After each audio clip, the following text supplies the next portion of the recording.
बुलावा भेजिया दिया कबीरा रोए।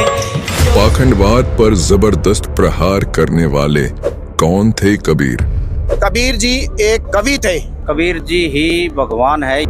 हर शास्त्र के सार को कविताओं में पिरोने वाले कौन थे कबीर? तो कैसे मान लिया जाए कि वो एक भगवान है? संत रामपाल जी महाराज ने प्रमाणित कर दिया गीता जी में और वेदों में। कवि, भक्त, संत या भगवान? कबीर है वो परमात्मा है, वो करतार है। मैं कैसे मान लूं? किसी ने माना भगवान, किसी ने बताया फकीर। आज जानेंगे प्रमाणों सहित कौन है कबीर।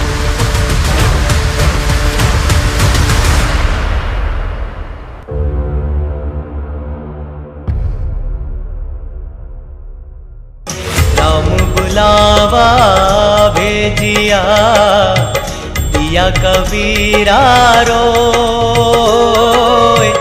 पाखंडवाद पर जबरदस्त प्रहार करने वाले कौन थे कबीर? कबीर जी एक कवि थे। कबीर जी ही भगवान है। हर शास्त्र के सार को कविताओं में पिरोने वाले कौन थे कबीर? तो कैसे मान लिया जाए कि वो एक भगवान है? संत रामपाल जी महाराज ने प्रमाणित कर दिया गीता जी में और वेदों में। कवि, भक्त, संत या भगवान? कबीर है वो परमात्मा है, वो करतार है। मैं कैसे मान लूं? किसी ने माना भगवान, किसी ने बताया फकीर। देखिए आज शाम 7:30 बजे कौन है कबीर।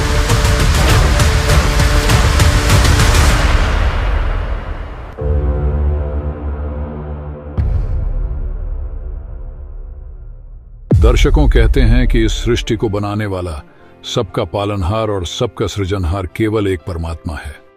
ये तो हर कोई जानता है कि कुल का मालिक एक है, लेकिन वो कौन है, उसका क्या नाम है, यहाँ आकर प्रत्येक धर्म के श्रद्धालुओं का मत अलग अलग हो जाता है। ये महज हिंदू धर्म की बात नहीं है। हर धर्म के श्रद्धालु अलग अलग देवी देवता, महापुरुष और देवीय शक्तियों को किसी न किसी रूप में मान रही है। लेकिन पूर्ण परमात्मा का जब नाम आता है तो सब एक मत हो जाते हैं कि भगवान एक ही है। बावजूद इसके अगर बात हिंदू धर्म की करें तो कोई कृष्ण को भगवान मानता है, तो कोई विष्णु को, या फिर कोई माता दुर्गा को। ऐसे ही मुस्लिम, सिख और ईसाई धर्म के श्रद्धालु भगवान को निराकार मानते हुए अपने अपने मतानुसार किसी न किसी महापुरुष को अपना इष्ट मानकर साधना कर रहे हैं। इन सब के बीच बहुत बड़ी तादाद में ऐसे श्रद्धालु भी हैं जो कबीर को भगवान मानते हैं। जी हाँ, कबीर। आप सोच रहे होंगे कि आखिर कबीर कैसे भगवान हो सकता है? जो आज तक एक कवि के तौर पर, एक संत, एक दास और एक भक्त के रूप में माना जाता था, वो एकाएक भगवान कैसे समझा जाने लगा? ये सिर्फ प्रचार का नतीजा है या फिर विचार का विषय? कहते हैं मनुष्य जाति को सबसे श्रेष्ठ इसलिए कहा गया है कि वो विचार करने की क्षमता रखता है।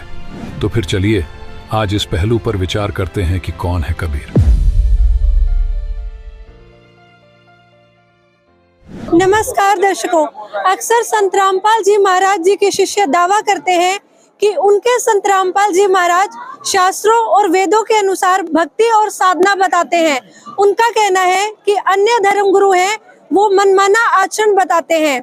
तो आज इन सभी प्रश्न के उत्तर जानने के लिए हम पहुंचे हैं सतलोक आश्रम मुंडका की प्रदर्शनी में, जहां पर काफी अन्य धर्म गुरु के शिष्य यहाँ पर संत रामपाल जी महाराज के द्वारा लगाई गई प्रदर्शनी को देखने आए हैं। तो इस ज्ञान चर्चा में मेरे साथ मौजूद हैं एक तरफ अन्य धर्म गुरुओं के शिष्य और दूसरी तरफ संत रामपाल जी महाराज जी के शिष्य।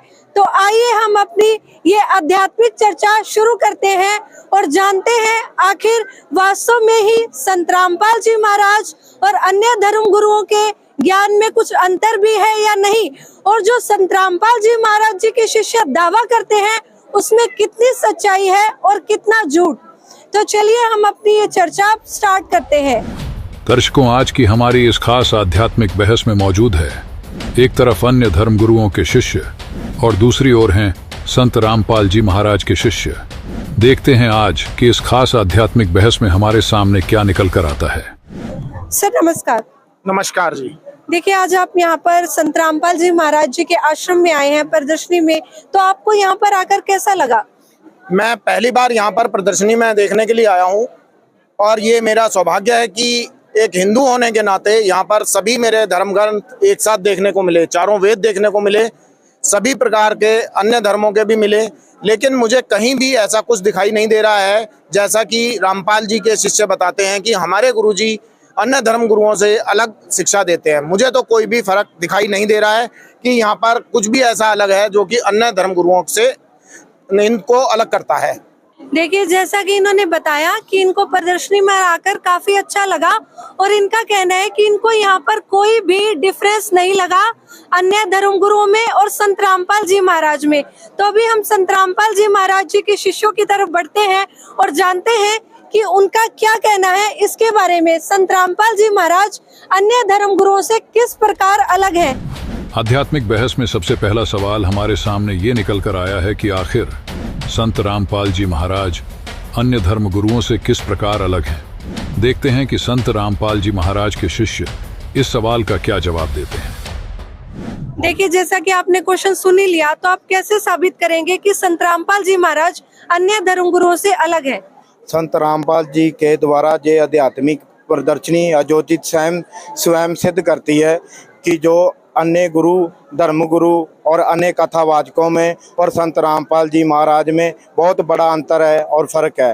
वो इसलिए कि हमारे जो संत रामपाल जी है वो शास्त्रों के साथ विद प्रूफ दिखाते हैं। 6 शास्त्र, 18 पुराण, 4 वेद, गुरु ग्रंथ साहिब, बाइबल, गीता, उसमें सब ये सिद्ध करते हैं कि परमात्मा कबीर साहब है और विद प्रूफ दिखाते हैं।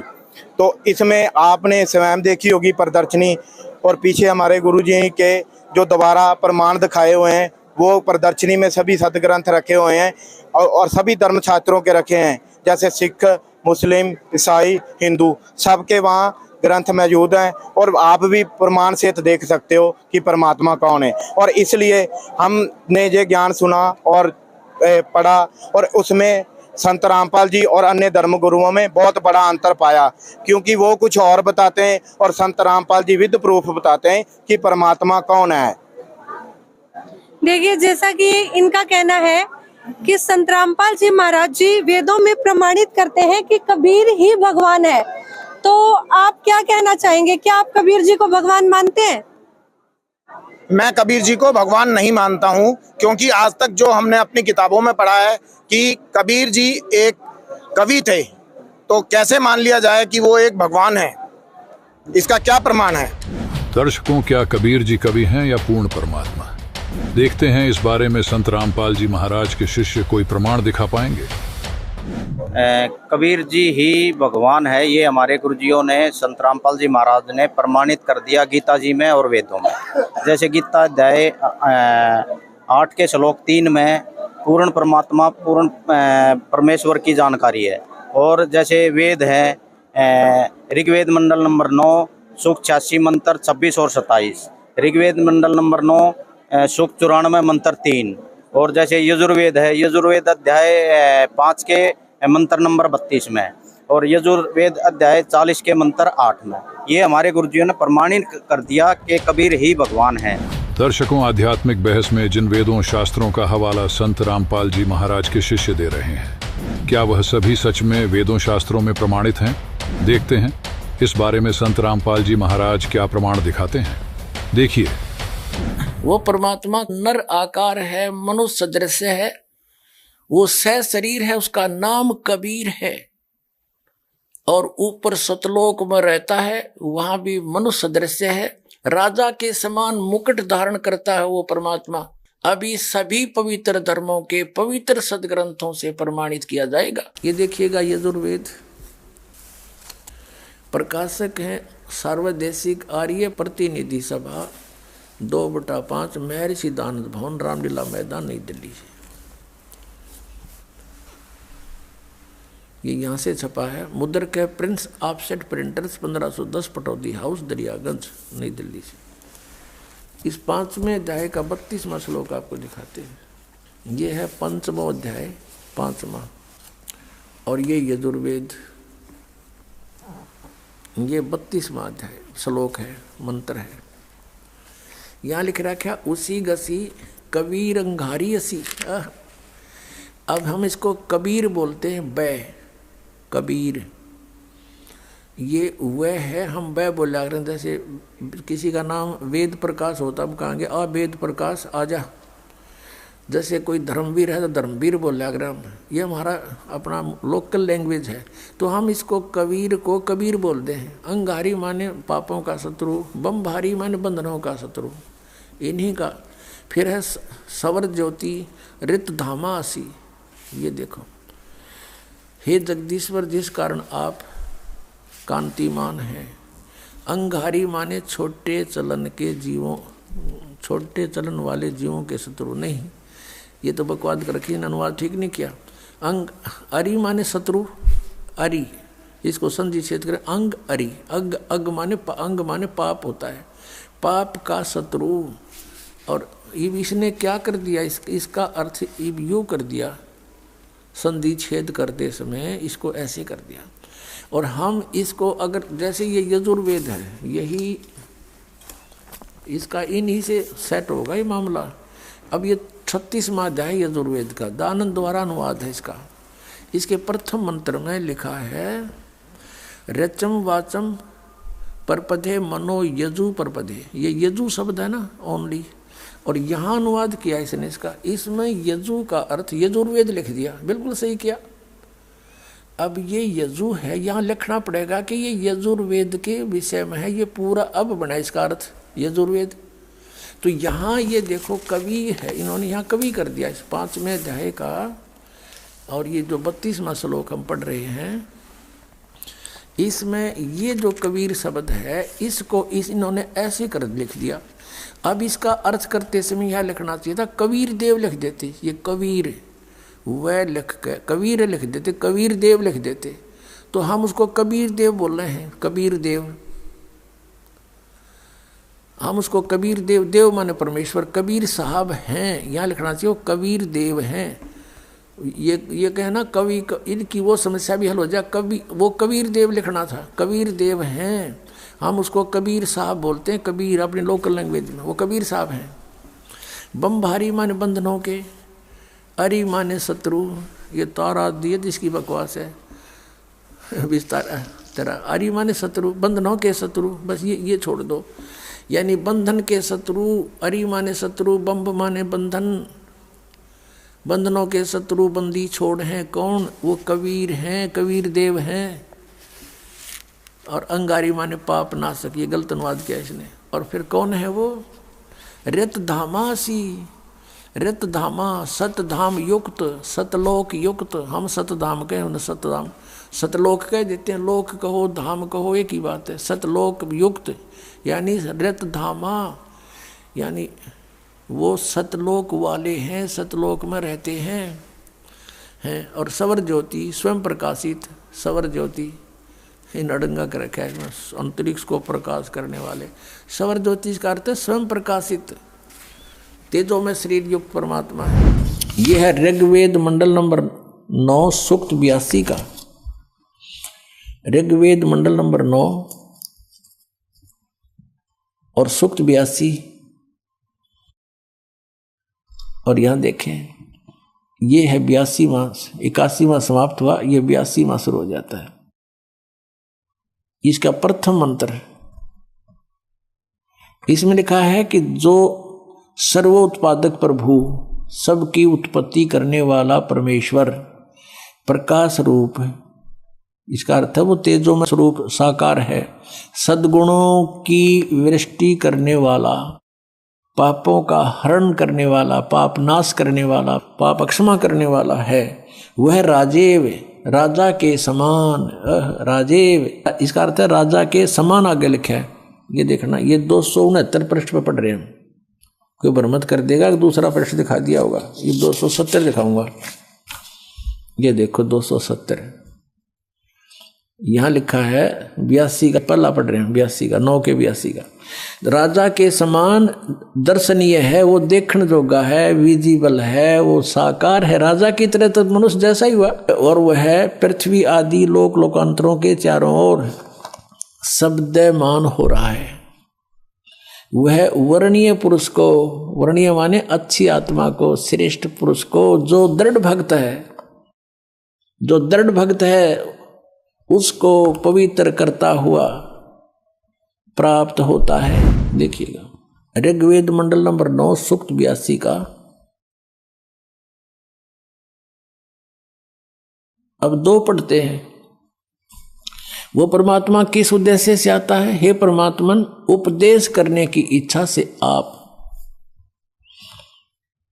महापुरुषों को प्राप्त होते हो, अच्छी आत्माओं को, महान आत्माओं को प्राप्त होते हो, और आप अत्यंत गतिशील पदार्थ के समान हमारे आध्यात्मिक यज्ञों को प्राप्त होते हो। यानी अत्यंत गतिशील पदार्थ के समान, यानी जैसे बिजली चलती है, बिजली जैसी गति से आप, और उपदेश करने के लिए आते हो यहाँ पर, सच्चा ज्ञान देने के लिए। आप कबीर देव हैं। आप कबीर देव, यह लिखना था, सर्वज्ञ लिख दिया, आप यहाँ लिखना था आप कबीर देव हैं। हम उसको कबीर साहब कहते हैं। आप कबीर साहब हैं, शुद्ध स्वरूप है। अब जैसे ये अभी आपको दिखा था, जहाँ यजु लिखा हो तो यजुर्वेद लिखना पड़ेगा वहां पर। वो इन्होंने किया भी है। महर्षि दानंद ने यजुर्वेद के 36वें अध्याय के प्रथम मंत्र में यजु का अर्थ यजुर्वेद किया है, तो यहाँ लिखना था वो कबीर देव है, वो शुद्ध स्वरूप है। हमारे पापों को हे दूर करके, हे सोम, हे अमर परमात्मा, हमको सुख दे। अब यहाँ है ऋग्वेद मंडल नंबर 9 सूक्त 54 के, और मंत्र नंबर 3 में स्पष्ट किया है कि सूर्य के समान जगत प्रेरक वह परमात्मा, यह परमात्मा, इसका सीधा सार ले लेते हैं, लोगों को पवित्र करता हुआ। भुवनोपरि, भुवनों ऊपरी, संपूर्ण ब्रह्मांडों, भुवन माने लोकों के ऊपर, ऊर्ध्व भाग में, ऊपर भाग में वर्तमान है, विराजमान है, तिष्ठति, वहां बैठा है। ऋग्वेद मंडल नंबर 9 सूक्त नंबर 86 में।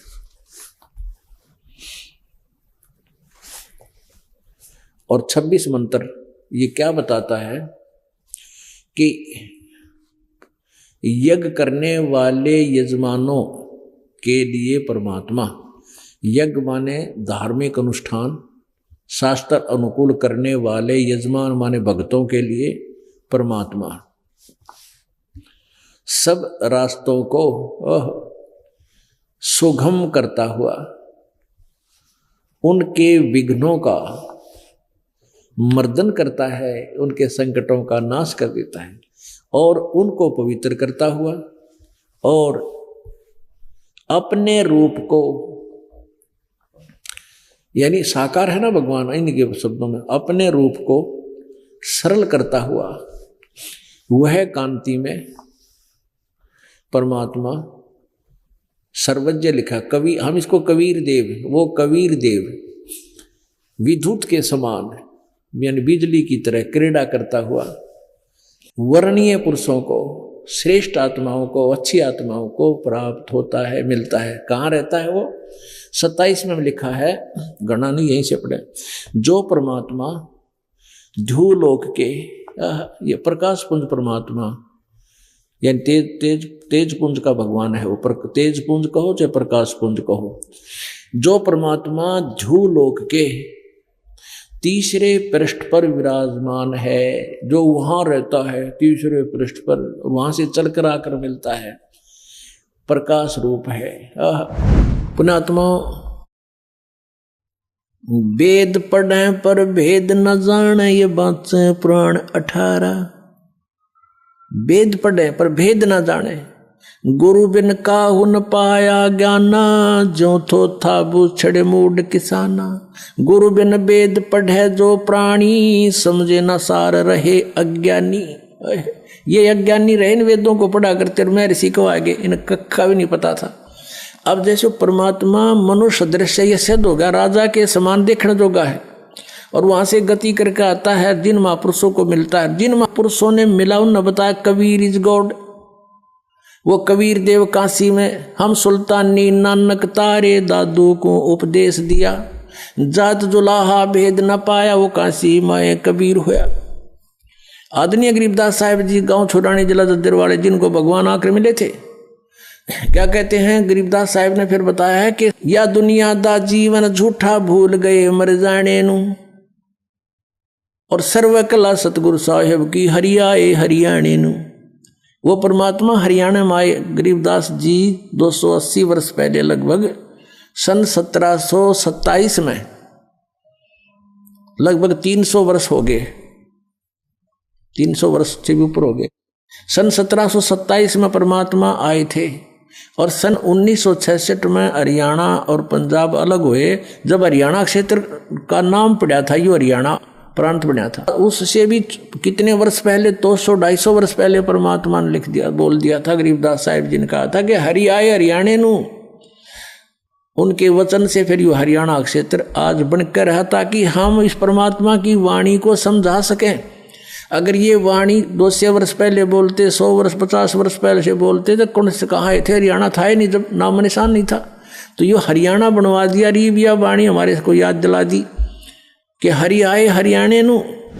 तो हमारे गुरुजियों ने बिल्कुल गीता जी में और वेदों में बच्चे की तरह उंगली टेक टेक के बता दिया कि कबीर ही भगवान है। कोई और इस सवाल का उत्तर देना चाहे? सत साहिब जी, जैसा कि ये जो सवाल है कि संत रामपाल जी महाराज जी ने और कहाँ बताया, हमारे अन्य जो जितने धर्म ग्रंथ हैं, जैसे कुरान शरीफ हो गई, गुरु ग्रंथ साहिब हो गई, तो उनमें संत रामपाल जी महाराज जी ने बताया, जैसे कि गुरु ग्रंथ साहिब का महला पहला की वाणी है, पेज नंबर 721 में गुरु नानक देव जी की जो वाणी है कि अर्ज गुफ्तम पेश तोदन कून करतान हक्का कबीर करीम तू बे ऐब परवरदिगार। तो उसमें साफ उन्होंने बताया गया है कि जो कबीर है वो परमात्मा है, वो करतार है।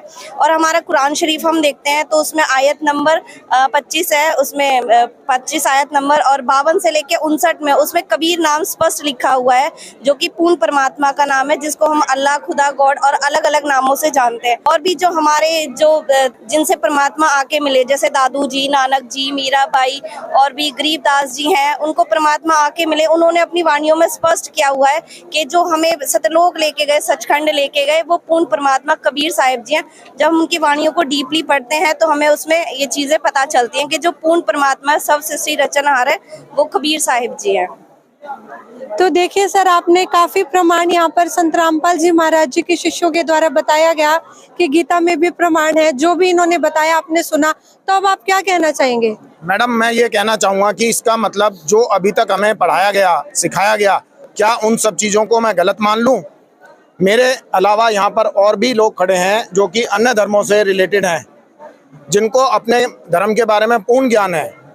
तो उसके बारे में क्या कहना चाहेंगे? ये क्या गलत पढ़ाया गया, हमें गलत सिखाया गया है? हमारे धर्म मैडम ने बोला कि नानक साहब की वाणी है, उसे बोलते नानक साहब जी को बेग नदी के किनारे कबीर साहब मिले थे। तो मैंने कहीं देखा नहीं है कि नानक साहब कहीं वो कहते हैं कि नानक जी भगवान है, हम वाहिगुरु वाहिगुरु बोलते हैं। अब मैं आया, इन्होंने मुझे कहा कि नानक देव जी थे, ऐसे बाला मराना को वहाँ पे ले गए, समुद्र के किनारे खड़े हो गए, वो चल रहे थे पानी के ऊपर धरती की तरह, तो ओम सोम कर रहे थे।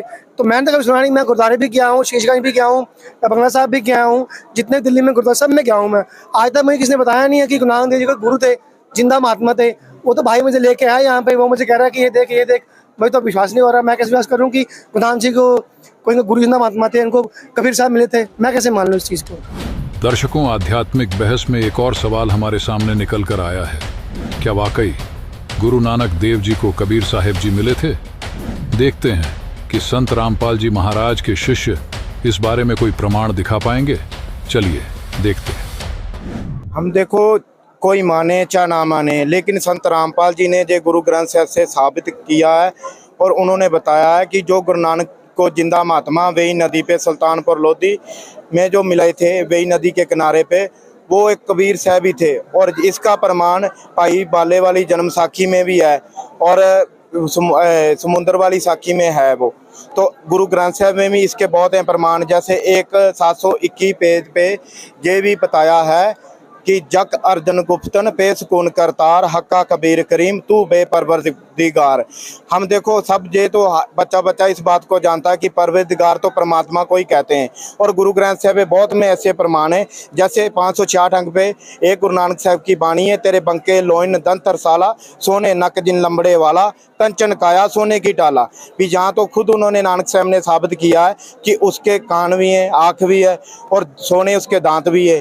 तो एक उसमें एक बाणी में ये भी आता है, गुरु नानक साहब ने बता रखा है, नीच जात परदेसी मेरा खिन्ने आवे तिल जावे, जहाँ की संगत नानक रहंदा त्यों क्यों कर मूड़ा पावे। दर्शकों, गुरु ग्रंथ साहिब जी की जिन वाणियों का हवाला संत रामपाल जी के शिष्य दे रहे हैं, क्या वह वाकई में गुरु ग्रंथ साहिब जी में वर्णित हैं?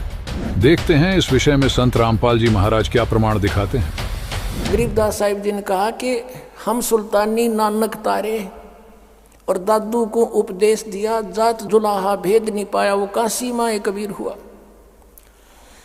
फिर क्या बताया कि झांकी वेख कबीर की नानक की वाह सिखा के गल पड़ी कौन छुटावे था। अब जैसे नानक साहिब जी ने सचखंड के अंदर जाकर कबीर परमेश्वर को देखा, उनका नज़ारा देखा, झांकी देखी, जैसे 26 जनवरी पर आप देखते हो कि ये पंजाब प्रांत की झांकी उसके एक ट्रेली ही पर बना करके सारे उसका जो मॉडल बना कर ले जाते हैं, दिखाते हैं। फिर ये हरियाणा प्रांत की झांकी, तो ऐसे कहते हैं सतलोक में कबीर परमेश्वर की झांकी को देखकर नानक की तीवा अको हो वाह, ये है परमात्मा। तो ब्रह्मा विष्णु महेश्वर को भगवान मान रहे थे, वाह वाह वाह, कहते ये है भगवान। और फिर परमेश्वर ने उनको वापस छोड़ दिया अपना गवाह बनाने के लिए, और कहा था वहाँ सतलोक में कि मैं बनारस के अंदर काशी में जुलाहे का काम करता हूँ और श्री रामानंद जी मेरे गुरुजी हैं, वहाँ मैं रहता हूँ, और सतनाम चाहिए तो वहाँ आना, प्यारी आत्मा वहाँ दूंगा। तो नानक साहिब जी वहाँ काशी में पहुँचे, बनारस में, और वहाँ जाकर देखा परमात्मा को कपड़ा बुनते हुए खड्डी में, और वही सूरत वही शकल सतलोक में देखी थी अनंत कोट ब्रह्मांड के सिंहासन पर। वहाँ करके कहते हैं वाहे गुरु वाहे गुरु वाहे गुरु, ये बैठे हो भगवान, ये वाहे गुरु, और सतनाम श्री वाहे गुरु के गुरु परमात्मा सतनाम दो मुझे। अब क्या कहा था, फाई सूरत मलुकी वेश ए ठगवाड़ा ठगी देश खरा सियाणा बहुता बार, ये दानक रूप रहा करतार। नानक साहिब जी ने कहा था ये ठगवाड़ा ठगी देश है, ये देखो क्या बावला सा बना बैठा है, ये परमात्मा है सारी ब्रह्मांड का रचने वाला, ये धानक रूप में जुलाहे रूप में विराजमान है। अब उस पंजाब प्रांत से गए हुए व्यक्ति को वहाँ ये कहते हुए सुनकर आसपास के जुलाहे इकट्ठे हो गए, और वो कहते हैं कि ये क्या बोल रहा है, कि ये एक दूसरे को कहते हैं कि इस नीरू के पुत्र को ये भगवान बता रहा है, पंजाब का पंजाबी है, देखो इसकी अकल मारी गई है। और वो कहते हैं फाई सूरत मुल्क की वेश, ये मोहन सूरत और मुल्क की वेश, इस मुल्क में इसने ऐसा वेशभूषा बना ली, और ये ठगवाड़ा ठगी देश, ये सब ने धोखा दिए बैठा हुआ है, और खरा सियाणा बहुता बाहर, ये आम व्यक्ति नहीं है, बहुत वैल्यूएबल है, और ये धानक रूप रहा करता। गुरु ग्रंथ साहिब के 24 पृष्ठ पे लिखा हुआ ये पूरा श्लोक है, पूरा एक पौड़ी है। अब उनकी उस गुरु ग्रंथ साहिब के अंदर ये वाणी लिखी हुई है, आपको सुनाते हैं। श्री गुरु ग्रंथ साहिब के 24 नंबर पृष्ठ पर अंकित है, और शब्द नंबर 29 है 29।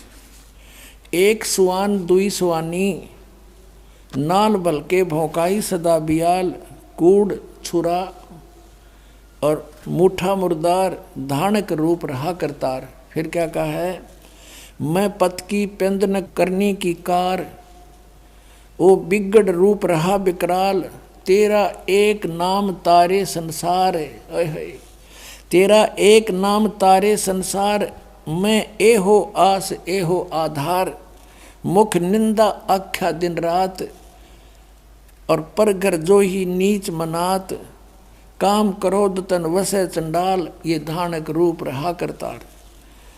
फाई सूरत मुलुक की वेश, ए ठगवाड़ा ठगी देश, खरा सियाणा बहुता बार, ये धानक रूप रहा करतार। फिर 721 पृष्ठ पे लिखा है, कि एक अर्ज गुप्तम पेश तो दर कून करतार, हक्का कबीर करीम तू बेऐब परवरदिगार। परमात्मा से परिचित होने के बाद नानक साहब ने फिर उनकी महिमा गाई है कि एक अर्ज गुप्तम पेश तो दर कून करतार। कून करतार माने है शब्द स्वरूपी राम, अविनाशी परमात्मा। करतार माने सारी सृष्टि के रचनहार। हक्का कबीर माने सत कबीर। करीम तू, करीम माने दयालु। और बेऐब परवरदिगार, ये पूरा बड़ा शब्द है, इसको आप पढ़ सकते हो। और ये हमने आध्यात्मिक ज्ञान गंगा में भी लिखा हुआ है। अपने आत्माओं, गरीबदास साहिब जी ने कहा था, हम सुल्तानी नानक तारे दादू को उपदेश दिया, जात जुलाहा भेद न पाया ये काशी माहे कबीर हुआ। झांकी वेख कबीर की नानक की तीवा, वह सिखों के गल पड़ी इब कौन छुटावे था। अपने आत्माओं, क्या होता है कि परमात्मा ने इस प्यारी आत्मा से कहा, जब वो कहने लगे कि ए लोगों, वहाँ आसपास जुलाहा कॉलोनी के व्यक्ति इकट्ठे हो गए, स्त्री पुरुष बच्चे बालक वृद्ध, और नानक साहब कहने लगे ये भगवान बैठे, ए रब बैठा, ए सारी सृष्टि का रचनहार बैठा, देख लो ये भगवान है। अब वो कॉलोनी वाले हंसे कि ये पंजाबी कहाँ से आकर पागल हो गया, नीरू के पुत्र को भगवान बताता है। सब हंसकर चले गए कि इसके पास जो आता है वो ऐसा ही बोलता है, पता नहीं क्या पिला देता है ये। अब वो सब चले गए, जब रह गए दोनों, तो परमात्मा ने कहा, प्यारी आत्मा, तुम्हारे लिए भटक रहा हूँ मैं। नानक साहब ने कहा, जी अब तो कोई गुंजाइश रही नहीं अगर मगर की, मैं देख चुका हूँ आपको, असंग ब्रह्मांड का स्वामी कहाँ बैठा है। परमात्मा ने कहा, बच्चों मैं तुम्हारे लिए भटक रहा हूँ। नानक साहब की आंखों में आंसू आ गए कि सचमुच आप जो कह रहे सारी सत्य है। और नानक साहब जी ने कहा, मुझे वो सतनाम दे दो, दया कर दो मुझ पर। वो तो अंतर्यामी थे, जानते थे कि अब इसको पूरी कसक हो चुकी है। तो मालिक ने कहा कि एक प्रतिज्ञा कर ले, ये किसी को बताएगा नहीं, तुझे नाम दे दूंगा। नानक साहब ने कहा कि तौबा, मेरी जिक्र भी नहीं करूंगा, आगे उपदेश दूंगा नहीं किसी को। तब परमात्मा ने उनको सतनाम दिया, 2 अक्षर का। तो ये चीज सिद्ध की है गुरु जी ने कि वो गुरु ग्रंथ साहब में गुरु नानक देव के गुरु कबीर परमात्मा कंप्लीट है। देखिए सर, विजय मैंने दसो कि जिंदा महात्मा नु कबीर से लिखा है कि जिंदा कबीर है, एक दिन लिखा हुआ जिंदा ही कबीर है। ये तो आपने भाई बाले वाली जन्म साखी में खुद लिखा। जब वो उसको ना भाई बाला मर्दाना ने क्वेश्चन किए गुरु नानक साहब को कि आप वो कहाँ गए थे, वो कौन सा लोक था, तो फिर वो नानक साहब ने बताया कि मैं कैसे लोक में गया था, और वहाँ मैंने जब सिंहासन पे बैठा देखा तो वो कबीर ही परमात्मा थे, और वो जिंदा महात्मा के रूप में मुझे मिले थे। और इसका प्रमाण भाई बाला की जन्म साखी में है। दर्शकों, देखते हैं क्या संत रामपाल जी महाराज इस विषय में कोई प्रमाण दिखा पाएंगे। देखिए, अब आपको दिखाते हैं जन्म साखी भाई बाले वाली पंजाबी लिपि में, गुरमुखी लिपि में, पंजाबी भाषा में। देखिएगा, ये देखिएगा, ई जन्म साखी अज तक छप चुकियां नालों वड्डी है, सब तो वड्डी ते पुरातन है। भाई बाले वाली जन्म साखी श्री गुरु नानक देव जी दी पंजे साहिब दी साखी ते 10 पातशाह दे जीवन समेत मुकम्मल साखियां हैं। प्रकाशक हैं ये doctor Jawahar Singh Kripal Singh and company, पुस्तकों वाली गली नंबर 8, बाग रामानंद, अमृतसर। ये अब हम इसके उस आते हैं 252 पृष्ठ पर आपको ले चलते हैं। ये है सिद्धानाल गोष्ठी, पृष्ठ नंबर 251 से प्रारंभ करेंगे। सिद्धानाल गोष्ठी ता गुरु नानक जी बचन कीता मर्दाना असानू करतार ने कि मेरे को भगवान ने एडा वड्डा गुरु मिलाया है जो बिना करतार के थी असाडी दृष्टि तले नहीं आमदा। इसे सिद्ध हो गया कि क्या कहते हैं श्री नानक देव जी के मर्दाना असानो यानी मेरे को करतार ने, सब सृष्टि के रचने वाले ने एडा वड्डा गुरु मिलाया है जो बिना करतार थी असाडी दृष्टि तले नहीं आउंदा, यानी बिना परमात्मा की कृपा बिना वो ऐसा गुरु नहीं मिल सकता। इसे सिद्ध है कि नानक साहिब जी को कोई गुरु मिला है। आगे देखिएगा वो कब मिला है, ये 252 पृष्ठ पर आगे हम।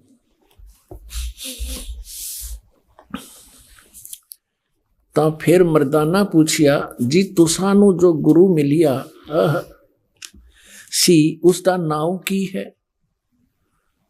ता गुरु नानक जी की हा मर्दाना उसका नाव बाबा जिंदा आखदे हन। जहां तोड़ी जल और पवन है उस दे हुक्म विच चलदे हन अते अग्नि और मिट्टी एह भी उस दे आखे विच हन। जिस ताई बाबा जिंदा मिलेगा उस ताई बाबा आखना चाहिए, होर ताई बाबा नहीं आखना। ता मर्दा ने पूछिया कि हाँ गुरु जी असी ता तुहाडे नाल ही रहंदे आहे, हम तुम्हारे साथ ही रह रहे हैं, तो सानू यानी आपको कद मिलिया है, वो कब मिला है। ता गुरु नानक देव जी की हाँ मर्दाना अजे तू असा थी नहीं आया से, जब तक तू मेरे पास नहीं आया था, जद असी मिलन गए से। ता मर्दाने किहा जी कद कैसे। ता गुरु जी कहा जद सुल्तानपुर विच डुबकी लाई थी यानी नदी पर डुबकी लगाई थी। तब मर्दाना असी यानी मैं 3 दिन उसे पासे रहे से, 3 दिन उसी के पास रहे थे। मर्दाना भाई बाबा बाला जानता है मर्दाना ऊ ऐसा गुरु है जिसकी सता संपूर्ण जगत नू आसरा दे रही है। अते मर्दाना जिंदा उसनों कहते हन जो काल दे वस ना आवे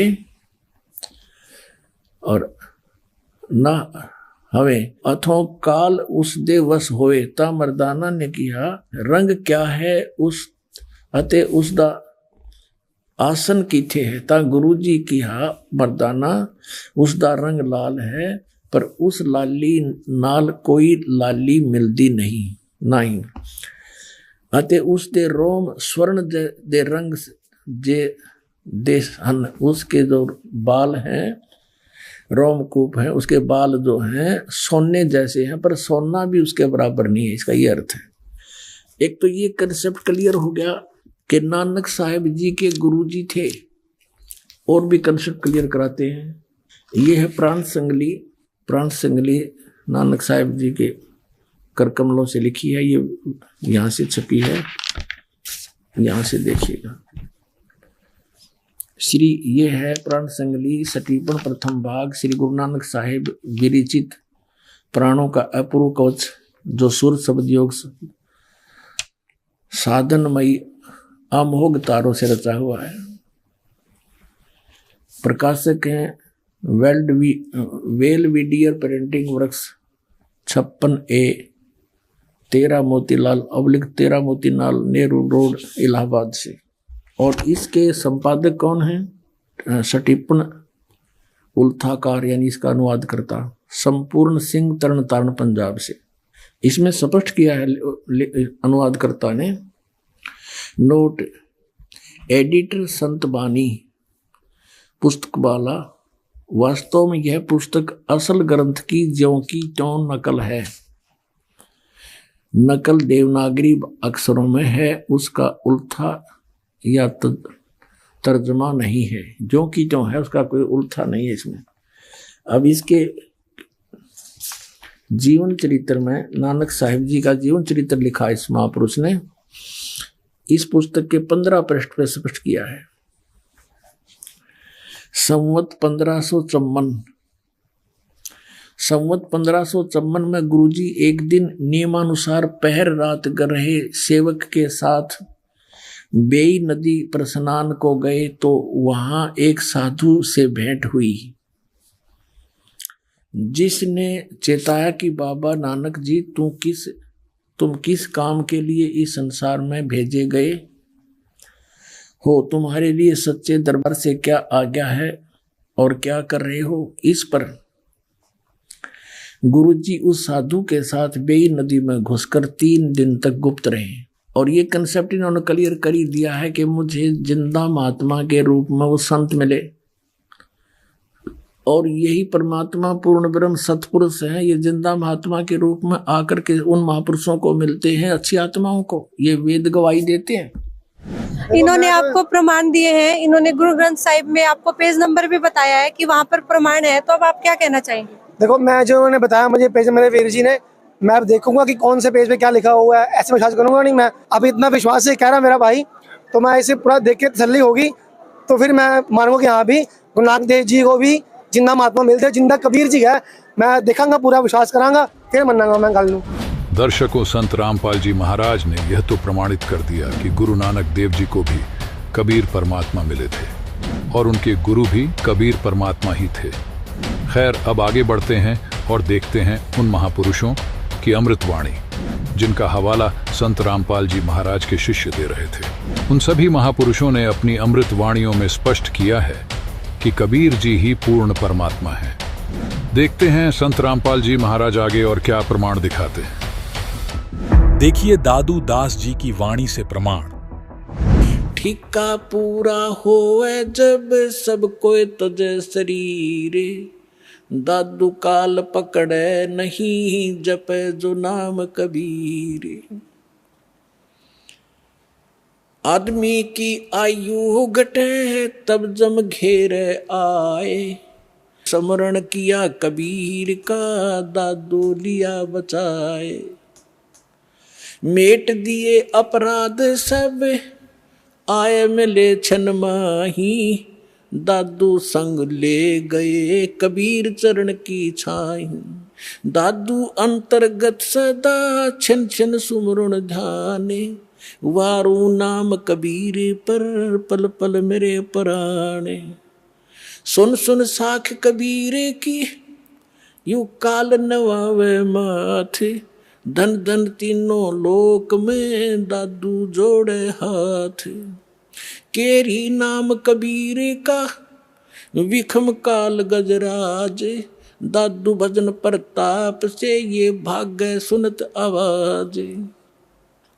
पल एक नाम कबीर का दादू मन चितलाए, अस्थि के असवार को ये स्वान काल ना खाए। सुमरत नाम कबीर का कटे काल की पीरे, दादू दिन दिन ऊंचा होए फिर परमानंद सुख सीरे। दादू नाम कबीर की जय कोई लेवे ओटे, तिनको कभू लागे नहीं ये काल बजर की चोटे। और संत सब कूपे हैं केते झरीता नीर, दादू अगम अपार है ये दरिया सत कबीर। अब ही तेरी सब मिटे ये जन्म मरण की पीर, श्वास उश्वास सोमर ले दादू नाम कबीर। दादू नाम कबीर का सुन के कांपे काले, नाम भरोसे जो चले होए नवा का वाले। जिनमो को निज नाम दिया सोए सतगुर हमारे, दादू दूसरा कोई नहीं ये कबीर सिरजनहारे। अब देखिए संत गरीबदास जी की वाणी से प्रमाण।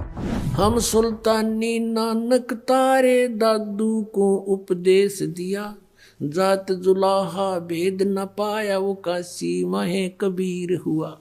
अनंत कोट ब्रह्मांड का एक रति नहीं भारे, सतगुरु पुरुष कबीर हैं ये कुल के सिरजनहारे। ना सतगुरु जननी जना उनके माने बापे, पिंड ब्रह्मांड से रहित है जाना तीनों तापे। पानी से पैदा नहीं श्वासा नहीं शरीर, अन्न आहार करता नहीं ताका नाम कबीर। दर्शकों, जिस प्रकार गुरु नानक देव जी, दादू दास जी और गरीब दास जी महाराज को कबीर परमात्मा स्वयं सतलोक से आकर जिंदा महात्मा के रूप में मिले थे, ठीक उसी प्रकार धर्मदास जी को भी कबीर परमात्मा सतलोक से आकर जिंदा महात्मा के रूप में मिले। देखिए उनकी अमृतवाणी से प्रमाण। धर्मनि 3 दिवस धर्म यज्ञ आरंभ, अंतिम दिन हुआ अचंबा, जिंदा रूप धरी प्रभु आए, कदम वृक्ष तलय आसन लाए, आसन अघर देह नहीं छाया, अविगति लीला देख हर्षाया। तो और भी अन्य धर्मगुरु के शिष्य हैं जो वो जुड़े हुए हैं और यहाँ संत रामपाल जी महाराज जी के आश्रम में आए हुए हैं, तो आइए उनसे भी जानते हैं और उनके क्या डाउट है संत रामपाल जी महाराज जी को लेकर और कैसा लगा उनको यहाँ पर आकर। सर नमस्कार। नमस्कार जी। क्या कहना चाहेंगे, आप प्रदर्शनी में आए और इन्होंने प्रदर्शनी में बताया, आपको काफी प्रदर्शनी देखी होंगी आपने, कबीर जी को भगवान बताते, आपके मन में कुछ डाउट हो, आप संत रामपाल जी महाराज जी के शिष्यों से जानना चाहते हो? ये हम इनसे जानना चाहते हैं कि कहाँ पर प्रमाण है और हमें प्रमाण दिखाओ कि ये हमारे ग्रंथ में लिखा हुआ है, ये वेदों में लिखा है, शास्त्रों में लिखा हुआ है। हमारे धर्म गुरु तो और बताते हैं, वो कहते हैं जी राधे राधे ओम नमः शिवाय करने से हमारी मुक्ति हो जाती है। देखिए इनका कहना है कि जो हमारे वेद है, शास्त्र है, उनमें लिखा हुआ है कि राधे राधे श्री कृष्ण जाप करने से मुक्ति होती है। तो संत रामपाल जी महाराज जी के शिष्यों से पूछते हैं कि उनका क्या विचार है इसको लेकर। जी, अगर आपके धर्म गुरु और कथावाचक तो हैं, इन्होंने कभी गीता वेद पुराण आदि में ये प्रमाण बताया है कि भाई ये चीजें जो आप बता रहे हो, ओम नमः शिवाय, ओम भगवते वासुदेवाय नमः, राधे राधे, इन मंत्रों का जाप का प्रमाण दिया है कहीं कि ये मंत्र जाप करने के हैं? अगर दिया है तो लाओ गीता और वेद और दिखाओ, हमें भी दिखाओ, हम भी देखेंगे भी कि आप सही कह रहे हो या आपके कथावाचक सही कह रहे हैं।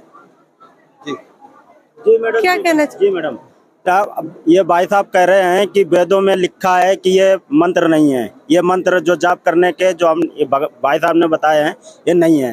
तो जैसे कि हम हनुमान जी के पुजारी हैं, हम हनुमान जी का हनुमान चालीसा करते हैं, हमारे जो कथावाचक हैं वो कह रहे हैं, कहते हैं कि हनुमान जी सर्वश्रेष्ठ हैं। तो क्या हनुमान जी की भक्ति करने से राम जी को हम प्राप्त नहीं कर सकते क्या? ये मेरा क्वेश्चन है। हाँ जी, कौन बताना चाहेगा इस क्वेश्चन का आंसर? जैसा कि इन्होंने कहा कि हम राम जी की भक्ति करते हैं और हनुमान जी की भक्ति करते हैं, तो हनुमान जी सर्वश्रेष्ठ हैं।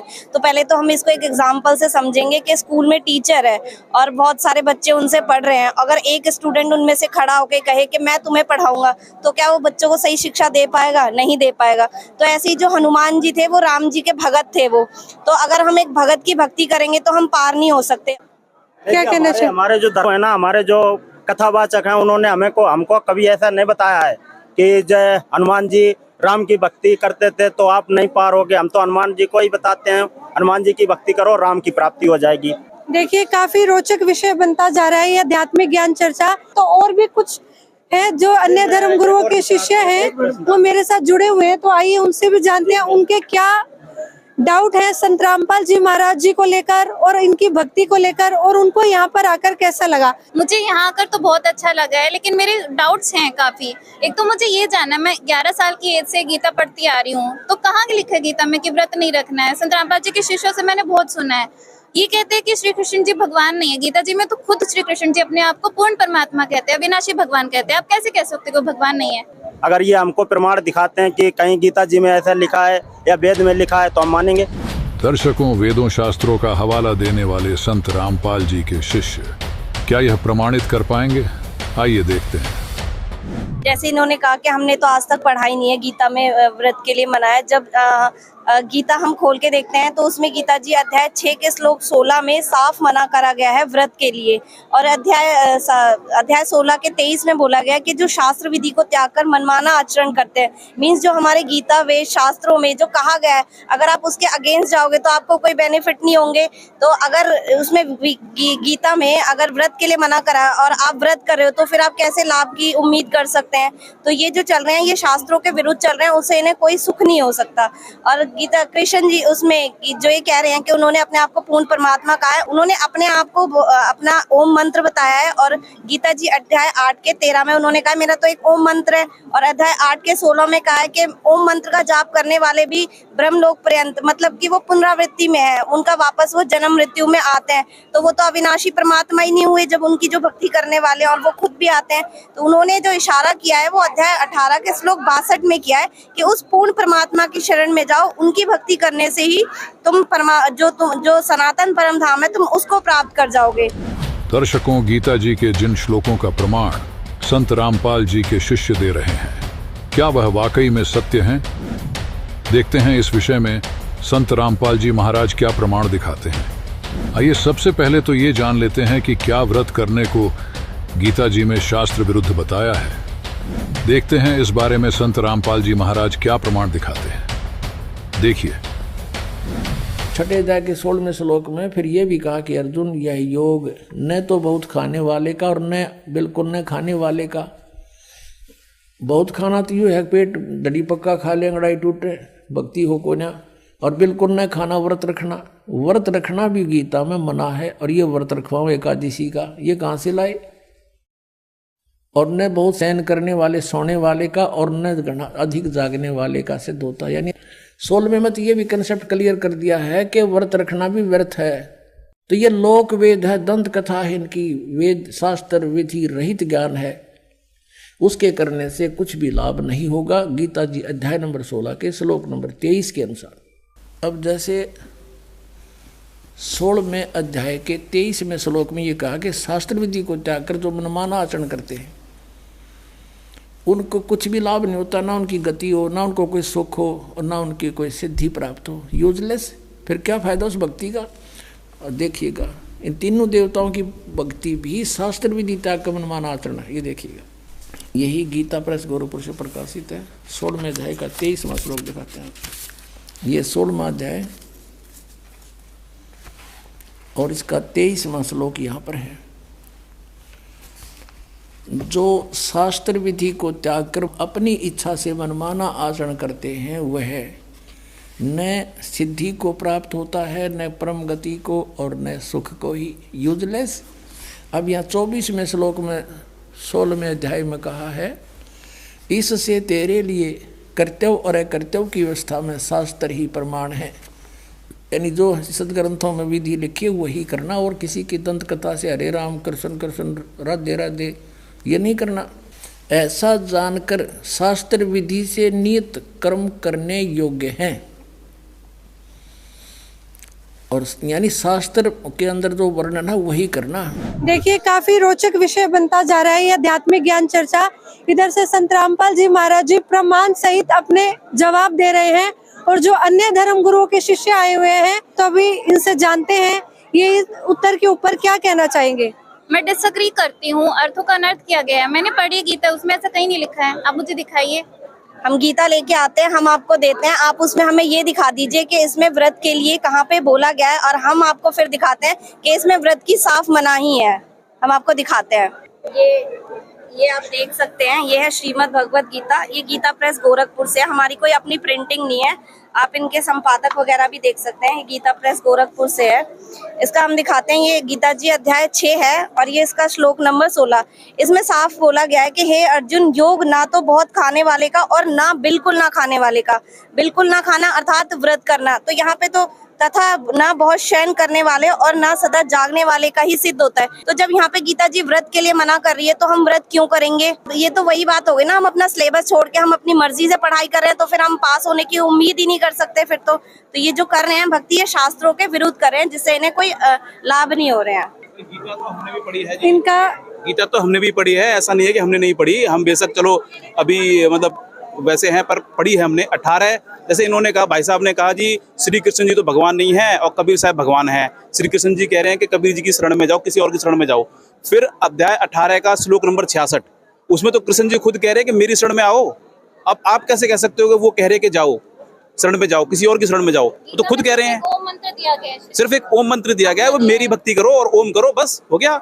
और आप कैसे कह सकते हैं कि जी और भी कोई मंत्र है ऐसे? ये तो भाई आप गलत मतलब भ्रमित कर रहे हैं लोगों को इस तरह से। तो आप भी एक बार गीता जी उठा लीजिए और आप दिखाइए कि कहाँ लिखा है श्री कृष्ण को भगवान बताया गया है। आपका कहना है, ये देखो साफ साफ लिखा हुआ है। आप कैसे कह सकते हैं? आपने 2-4 पेज पे लगा दिया निशान, उससे ये थोड़ी है कि आप कुछ भी। ये देखो 18 का 66 देखो आप, ये देखिए संपूर्ण धर्मों को अर्थात संपूर्ण कर्तव्य कर्मों को मुझ में त्याग कर एक मुझ सर्वशक्तिमान की शरण में आ जा, बस हो गया।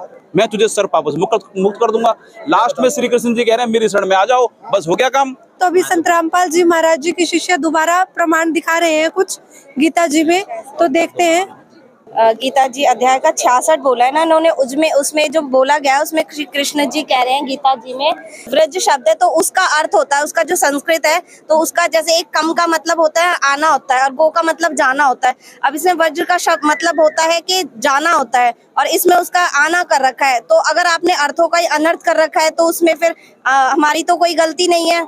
इन्होंने कहा था अध्याय 18 के 66 में उन्होंने बोला है कि मेरी शरण में आ जा, तो ये हमारी गीता जी है, इसमें आप देख सकते हो।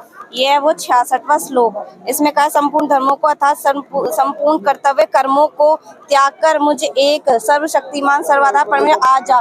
यहाँ पे लिखा हुआ है व्रज शब्द लिखा हुआ है, तो हम आपको ये है व्रज शब्द। अब ये देखिए ये है संस्कृत हिंदी कोश, इसमें ये देखिए ये है व्रज शब्द।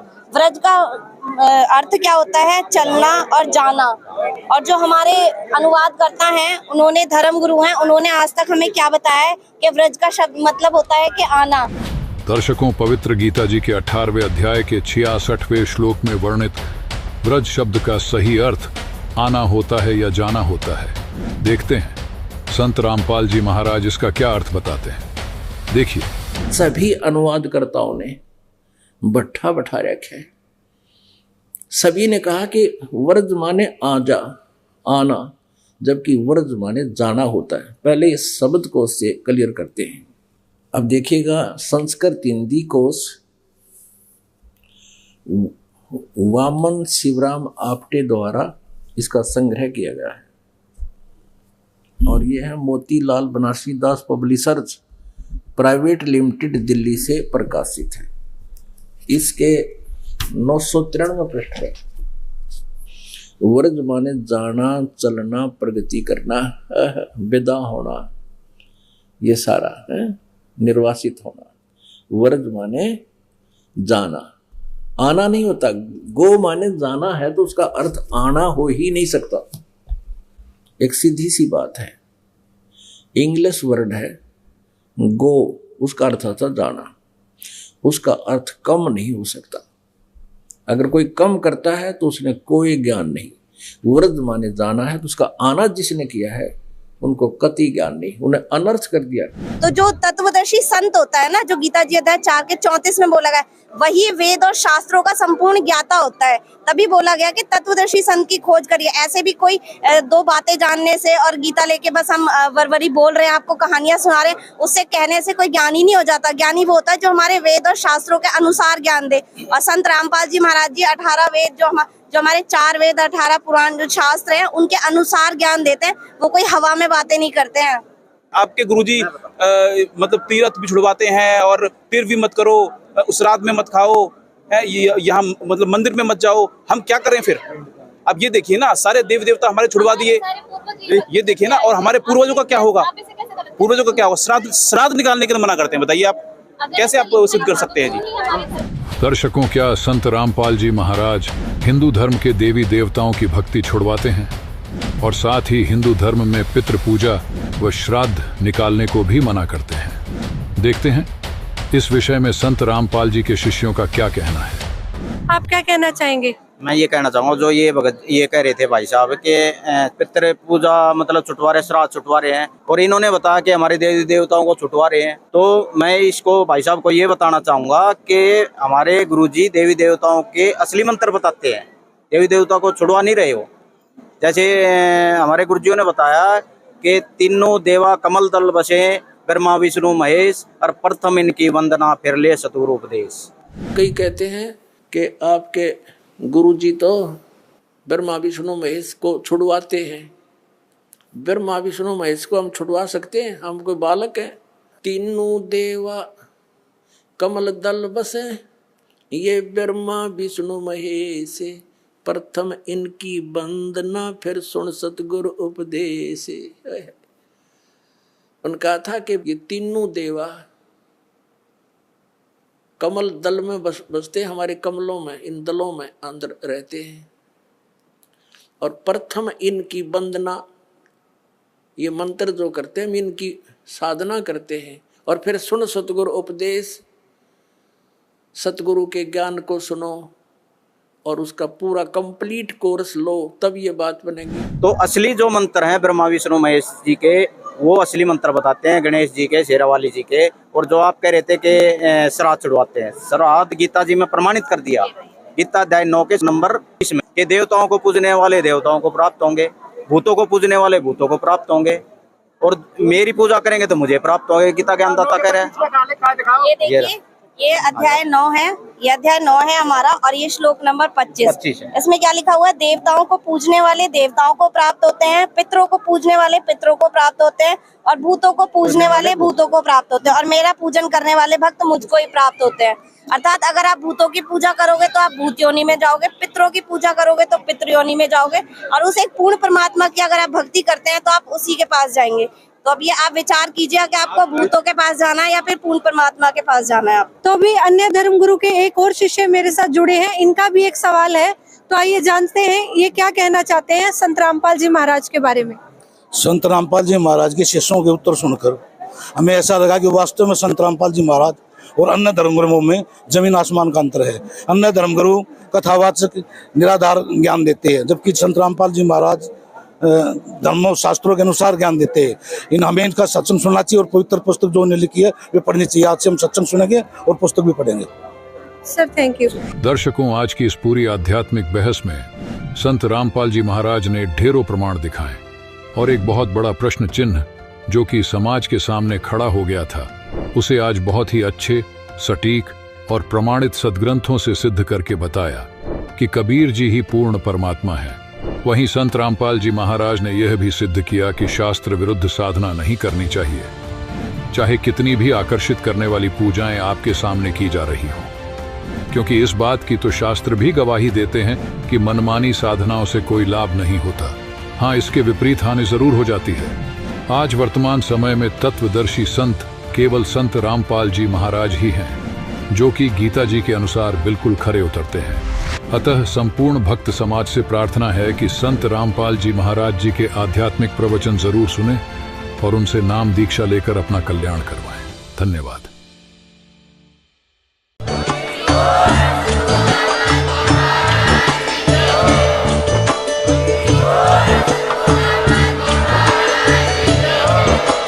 आप सुन रहे थे जगत गुरु तत्वदर्शी संत रामपाल जी महाराज जी के मंगल प्रवचन। अधिक जानकारी के लिए विजिट कीजिए हमारी वेबसाइट www.jagatgururampalji.org। संत रामपाल जी महाराज जी के शुभ आशीर्वाद से पूरे विश्व भर में 500 से भी ज्यादा नाम दीक्षा केंद्र हैं, जिन पर संत रामपाल जी महाराज जी द्वारा ऑनलाइन निःशुल्क नाम दीक्षा दी जा रही है। अपने नजदीकी नाम दीक्षा केंद्र का पता करने के लिए संपर्क करें 8222880541।